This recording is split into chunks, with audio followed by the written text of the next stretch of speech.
insisted that I was a poet. Friends have said, if you are published, you are a poet. I didn't feel it, but finally I can believe.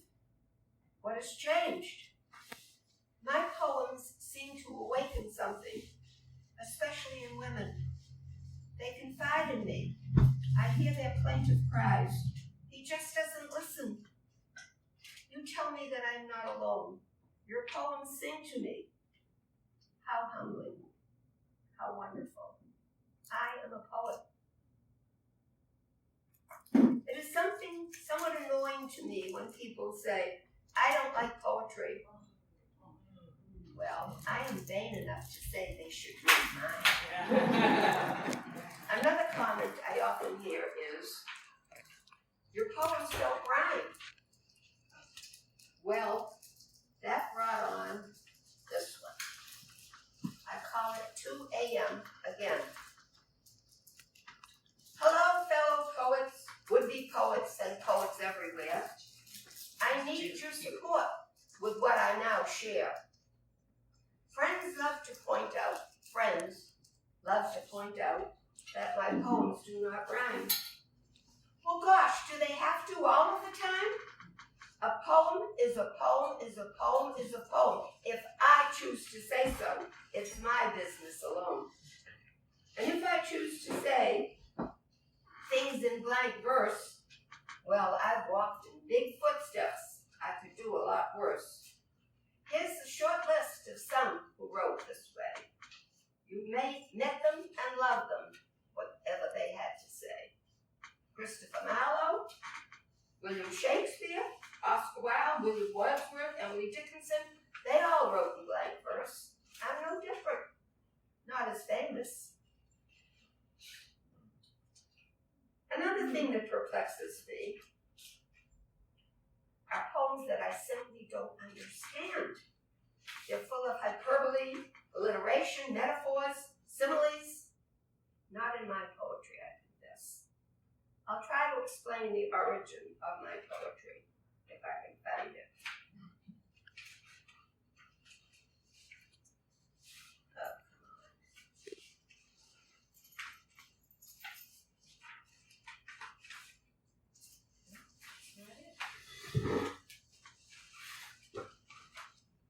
Okay, that page seems to be missing. What else? All right, that'll have to go. Where is it? It's one of my favorite poems. I have to find it. You'll have to excuse me on it. Did I drop it? Nope. Well, somehow or other, it's misfiled, which is not unusual. If I find it, I'll read it to you later.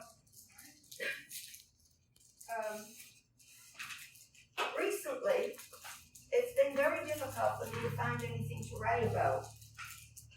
The politics, the slander, the shootings, you name it. I guess I had what was writer's block. That is when I decided to put something together on a lighter side, and that became the newest one, Thalia Reigns. While you may not find anything in Thalia Reigns to give you a belly laugh, I hope you will get many a giggle. A total amazing thing has happened since my first book. Women, perfect strangers, have come up to me, thanking me. I have evidently struck a chord that has helped them in some way. One poem in particular had wonderful results. I shall read it to you. It's called Remember Me. I am sad. We were so close, more like friends than sisters and brothers. Always together, always there for each other. Until Mom died. She kept us together. But we seem to have drifted apart. Have you forgotten your little sister? She has not forgotten you. Though distance separates us, she misses you a lot. Please write. That letter did get response. Over the years, I have worked on a novel, and I've collected lots of election slips.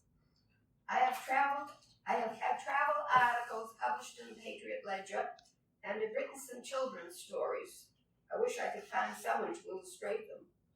Perhaps you have read me in the local papers until they stopped publishing. I have written hundreds of poems. I won't read all of them to you, but here are a few. If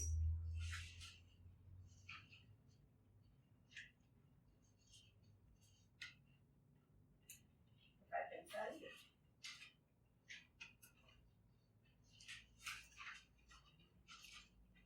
Oh, here we are. Obviously not a great speaker. Okay, this one always makes me cry. Remembering, over 100 poems have graced a page, from silly old ditties and paeans of praise. How did it begin? When did I first start to pick up a poem, a pen, and write from my heart? Then my mind drifts back to years long gone, when my mama sat by me humming sweet song. Just make up some words, she would say to me, let it be. And I would sit and write while she sang to me. Like a buzz in my ear, something started to hum. And from somewhere inside, words would just come. Her voice was so lulling, it was so easy to write, as we sat there together in the early twilight. And now, I can hear her as she still sings to me. Write it down, Dal. Just let the words be. Thank you, Mama. Now, Fred, do you think you can share the two poems we talked about? This is domestic violence month, and I know you've written a couple. Actually, one of them I'm having difficulty hearing you. I said this is domestic violence month. I know we discussed about a couple of poems you wrote, and one of them actually had someone leave the relationship in that same time. I'm not sure I brought any negative poems with me today, but I'll look. I'll see what I have. Yeah, you gave me those too.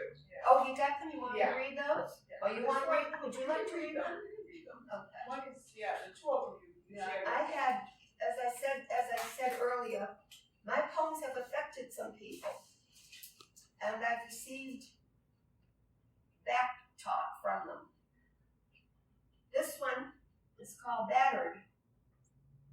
I think here I might add, my poems are not autobiographical.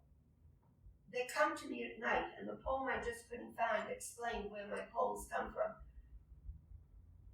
I don't want any of you to think my poems are autobiographical, okay? This one is called Battered. It is certainly not a prison. There are no bars anywhere. I can come and go as I please. But where? How? I am safe here. I have food. I have shelter. I have company. Why do I feel chained? Why can't I leave? Why don't I leave? And this one definitely had good results. It's called I'm Free. It looks like I was wrong. 2 weeks have passed. No contact. I thought he loved me. I thought he needed me. I thought it was all my fault. I thought I was deserting him. They tell me I'm not. It's over. It's done. I love him, but I'm going. It is so very hard. But how much abuse should a woman take till she has the strength to walk out the door? Maybe now I will get my life back.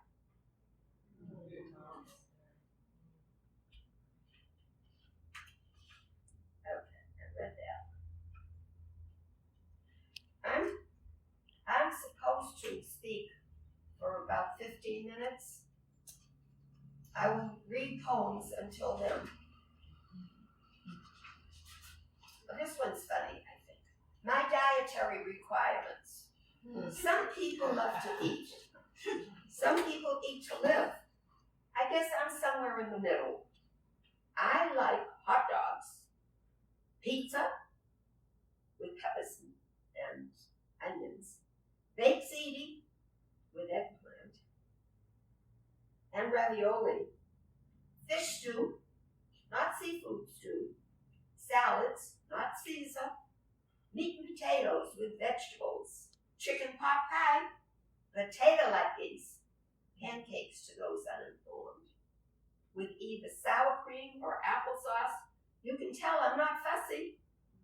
Herring and cream sauce with lots of onions, and almost everything else, as long as it's served to me.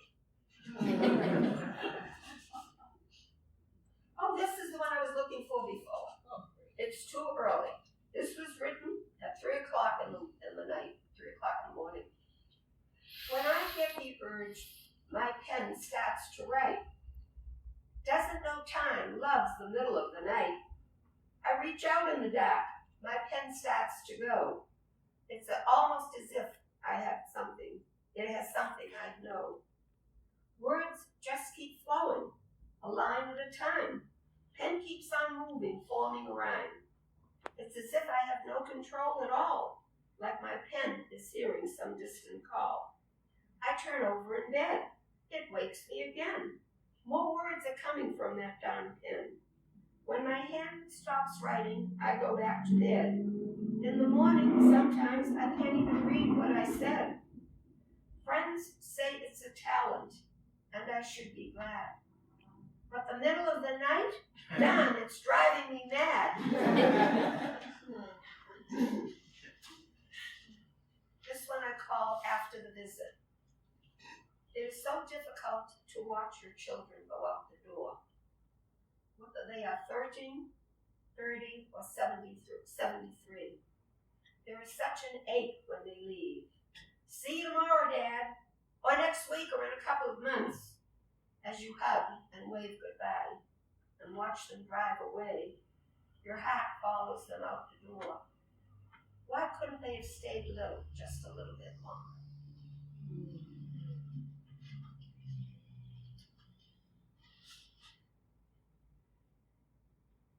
New friend. Would you like to go out sometime? Oh, I don't know, I like you. You're funny and clever, and I must admit, handsome. And I'd love talking with you. But I must be honest, I'm not looking for a relationship. Couldn't we just be friends? Sounds good to me. How about Saturday night? Okay. I like that. I am an American. What is this hyphenated American?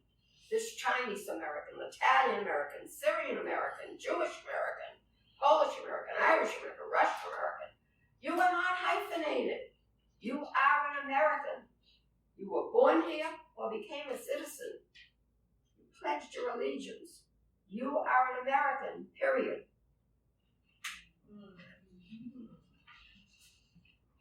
This was just a limerick. I don't know where it came from.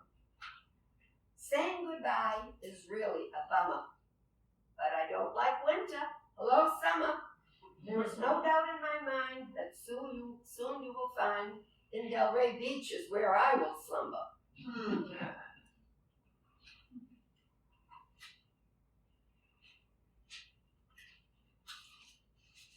Autumn love. I don't think these poems are in my new book, but this one might be, because I like it so much. Autumn love. Just the autumn of my life. As leaves gently float down, the trees let them go. They cover the ground. But see, a few still hold on. So I too shed summer's seasons past and hold on to last summer. Hold back, O winter. Stay back. I am not ready for you yet. You cannot touch me. I am in love.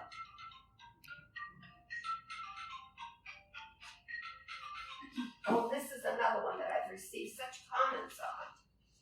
Mighty like a rose, reaching for the sun. Thorns gently, silently ignored. She tends her garden, gives it all that it needs, with all that she's able to give, all that is deep inside her. Slowly she begins to fade. It is time to go. Too soon.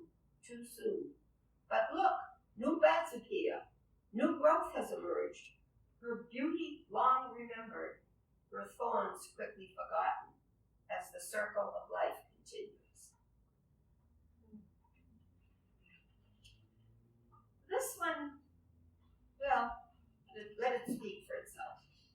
Marriage. We shy away from the word, but isn't that what we really are? When I feel closer to you than anyone I have ever cared for. Define the word marriage. Does it require a special paper? Do we have to make a pledge? Must I say, till death do us part? For now, I'm as married to you as any two people can be, and I am content.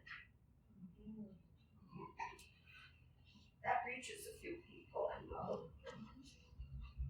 Oh, this one. This is to my friend Mary, who is still alive, and she's about 101 now. But anyway, to Mary. I don't see black. I see a woman of strength, power, determination.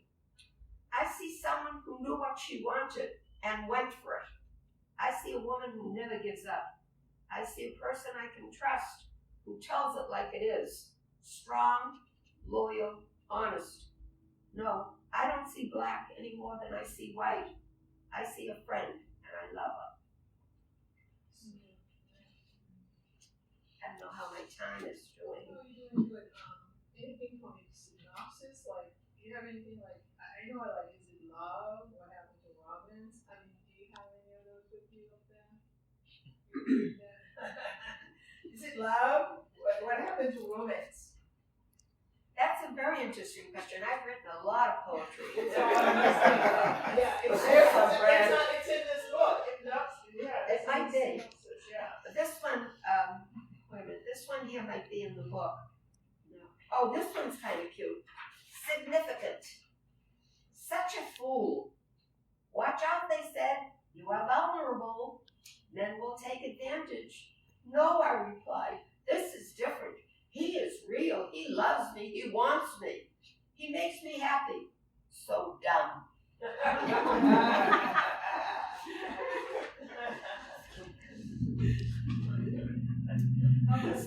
This is probably, well, these two. I'll do these two, and then I'm open to questions.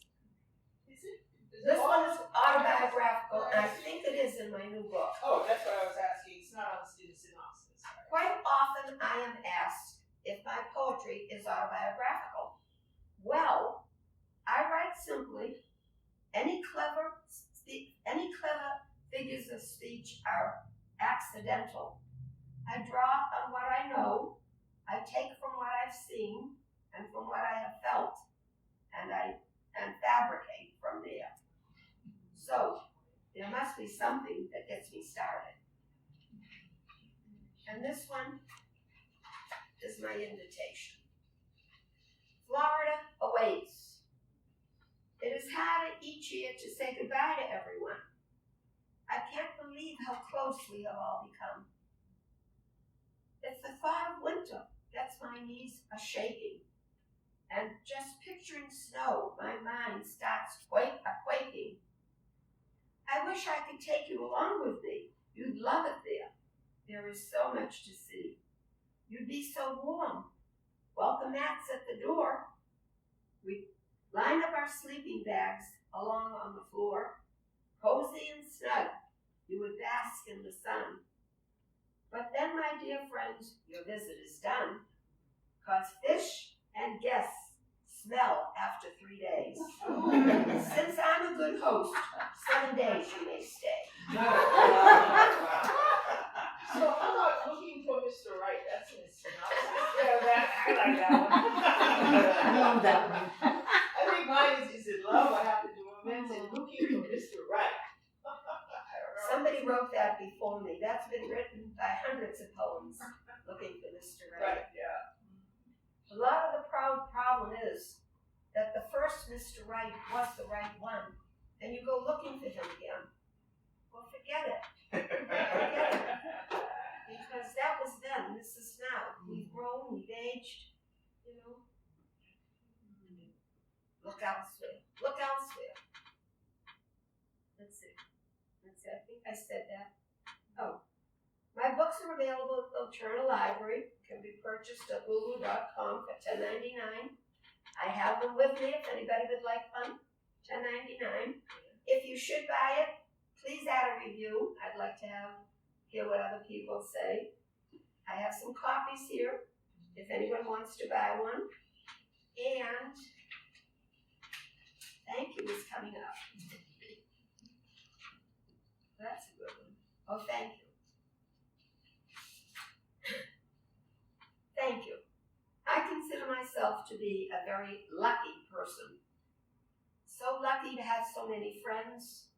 So lucky to have my poetry published. So lucky to be invited here today. So lucky to be well and happy and in love. Thank you for coming. And thank you for today. I'd love to hear your thoughts. I'll be happy to answer any questions.